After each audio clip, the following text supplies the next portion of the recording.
حکیم الامت مجدد الملت مولانا تھانوی نور اللہ محمد یہ ارشاد ہے. تو یہ ارشاد ہے، فرماتے ہیں اگر صالح ماحول میں، صالح مجلس میں ہے، اور حتیٰ کہ مان لو کسی بزرگ کی مجلس ہے اور شیخ کی بھی مجلس اگر ہو، اور وہاں کسی کو یہ احساس ہو جائے کہ غیبت شروع ہو گئی، کسی نے غیبت شروع کر دی، کرنا بھی برا، سننا بھی برا، سننا بھی، تو وہاں سے کھسک جائے، ہٹ جائے، اپنے کو ہٹا لے، بچا لے. دینگاہ حضرت تو ان کے فیض سے تو پھر محروم رہے گا. غیبت تو ہوئی ایک آدھ پہ دوسری بات شروع ہو جائے گی.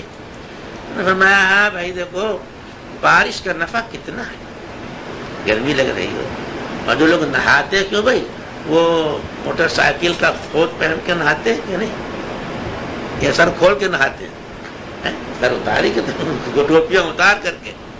میں بارش ہو رہی ہو اور اولے پڑنے لگ جائیں تب کیا ہوگا، بھاگتے ہو کہ نہیں؟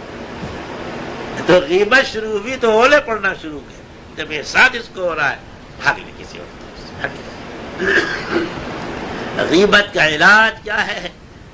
بہت بے مثل علاج ہے، بہت ایک ہی دو خوراک میں جب کٹ جائے گی برس.